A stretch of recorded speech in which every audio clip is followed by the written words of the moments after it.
Hey guys, I hope everyone is doing well. This is actually a very special video. I'm dedicating it to my father. He passed away April 26, 2020, so of this year. He was always one to go back and forth on what he believed in. So at one point he'd say that spirits existed and the next minute they didn't. Or same went with aliens. However, there were certain things that he stood very firm in his belief, and one of those were Bigfoot. So today we're going to talk about Bigfoot, and if you have not subscribed yet and you're into paranormal or mythological beings, go ahead and hit that subscribe button real quick, and we're going to dive right into the lore of Bigfoot. So Bigfoot goes by many different names, including Yeti, Sasquatch, Skunk Ape, and the Abominable Snowman. He is a giant ape-like creature that is said to roam the Pacific Northwest. While most sightings of Bigfoot occur in the Pacific Northwest, there have been sightings known all around the country. Though there are many tales dating way back about wild men in the woods, Bigfoot actually only started popping up around like 50 years ago. So not that old. Interest of him spurred in the second half of the 20th century, where there were more news articles getting released about sightings of him. According to a 2007 Baylor Religion survey, only about 16% of Americans say that Bigfoot does definitely or probably exist.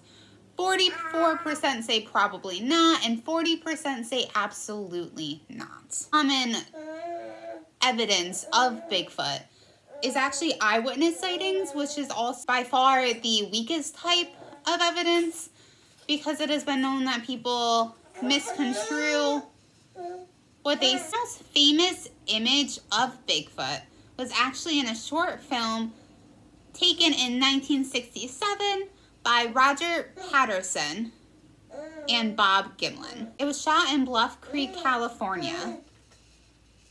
This video shows a dark, man-sized man shape. So one possibility of why there might not be clear photographs or images of Bigfoot is because Bigfoot might emit a special unknown light wave, inexplicably always cause them to appear out of focus no matter how good the camera is.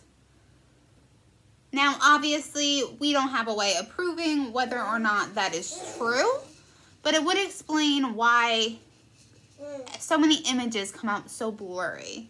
Another thing to think about is, I know that if I were to see something that, it hasn't been proven to exist, my first reaction, I have seen certain things that aren't proven to exist, but like something as far as like Bigfoot or like a griffin or anything like that, I would be in shock. My first thought would be, oh my gosh, what is that? Not, where's my camera? I need to take a picture. So obviously everybody is different, but a lot of people are like, well, if you saw it, why didn't you take a picture? And I feel like it's not, with something so astonishing happening like that, I feel like it's not someone's first reaction to pull out their camera. Now, veteran researcher Grover Krantz wrote a book called Big Footprints. And in this book, he discussed alleged Bigfoot hair, species, skin scrapings, and blood. He wrote, and I quote, "The usual fate of these items is that they either receive no scientific study, so the documentation of that study is either lost or unattainable. In most cases where the competent analysis has been made, Material turned out to be bogus or no determination could be made. Sometimes alleged Bigfoot samples are subjected to DNA analysis, and they are often deemed unknown or unidentified. Now, that doesn't always mean Bigfoot, because you have to keep in mind that when they're doing a DNA analysis, they're comparing it to different types of animals. And since we have no Bigfoot DNA, I mean, we might, maybe that is one of the unidentified ones, but since we have no conclusive Bigfoot DNA, we can't get a definite match that is Bigfoot DNA. All we can do is rule out that it's not any type of animal that we know of, or it could also have been too small of a DNA sample, or it could have been contaminated. Now, hoaxers have also further contaminated the problem of determining facts from fiction with Bigfoot sightings. Now, dozens of people have come forward claiming to have faked Bigfoot prints, photographs, and nearly every other type of Bigfoot evidence. Now, I want you to keep in mind that sometimes people do things just for attention. So, you know, maybe they are creating these things for attention, or maybe they are claiming that they created these things for attention. One man, Brant Mullins, revealed in 1982 that him and his friends have carved giant Bigfoot prints and used them to fake footprints for decades. So many different reports of Bigfoot sightings, but I'm just going to read off a few of them. So the first, and these ones are, they're not super recent, but they're not too long ago. This happened on June 22nd, 2009 at around 6:30 p.m. A 19-year-old college student was driving on a curvy back road near Rhinebeck, New York. As he swerved to miss a bag that was in the middle of the road, in his rearview mirror and saw something or someone darting as if to retrieve that bag. A moment later, the student stopped and turned his car around, and he got a 3 to 4 second glimpse of something walking on 2 feet about 50 feet away. He described the creature as being somewhere between 7 and 7.5 feet tall, covered with black hair, and possessing broad, muscular shoulders with arms that swung in an extraordinary. On January 8, 2008, at about 1:30 a.m., a big rig driver was on US I-15 near the town of Scipio and was just outside of St. George, Utah. Now, the driver noticed something on the side of the road with glowing eyes. He was startled to see a gigantic creature running from left to right, 20 feet away. Estimated that the creature was between 6 and 8 feet tall and weighed somewhere between 600 and 800 pounds. So that's a very large creature. It had black hair and long, lanky arms that were proportionally longer than a human's. Now, the third one happened on September 1st, 2009 at around 6 a.m. A woman on her way to work in Rifle, Colorado. A woman on her way to work in Rifle, Colorado decided to pull her truck over on the side of the road for a moment. As she got out of the truck, she noticed something in the meadow directly in front of her.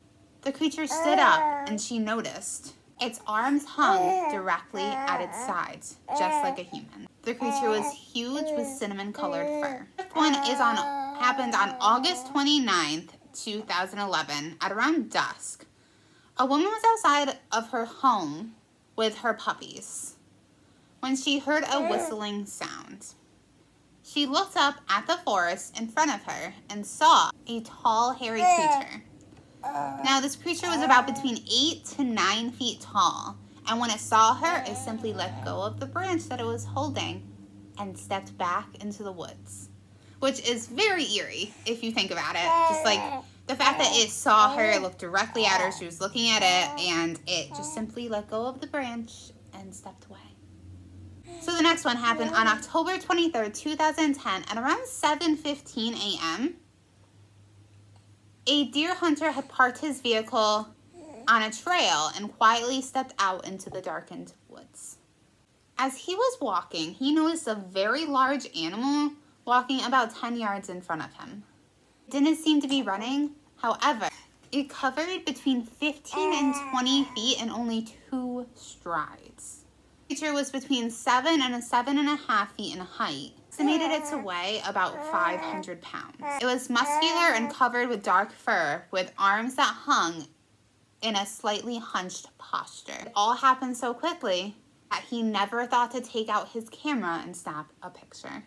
So the last sighting that I have for you happened on May 3rd, 2011, when a father and son heard a sound coming outside of their home. Father grabbed his pistol while the son grabbed a shotgun, and they went outside to investigate. They were confronted by a tall, hair-covered humanoid creature running directly at them. The father screamed at the creature to stop and told his son to shoot, which he did. He shot the shotgun up in the air.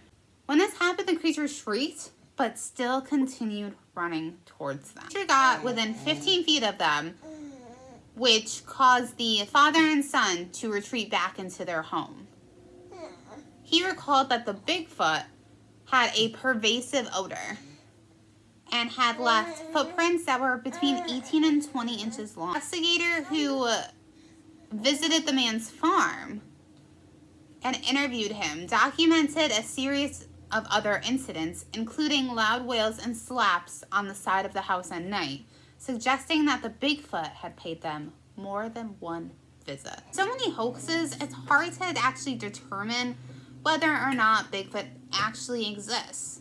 Because like I said, there could be real Bigfoot footprints, and somebody could just be claiming that they made them when they actually didn't. However, there are people who do actually make Bigfoot footprints and try to pass it off as real ones. But like I said, there have also been fur and blood and all these different DNA samples that have been unidentified. So who's to say that there are not Bigfoots or Yetis or skunk apes and abominable snowman? Every year there's tons of reports of sightings of Bigfoot along with many other creatures. And to me, there has to be some truth to it. Now, I want to know what you guys think. Do you believe in Bigfoot? Have you seen a Bigfoot? Now, like I said, this video was in honor of my father. He was only 51 years old, so he was fairly young when he passed. And he died after a fight with cancer. He will be very dearly missed. And like I said, this was one of the very few things that his belief never wavered on. And with that being said, I will see you guys next time.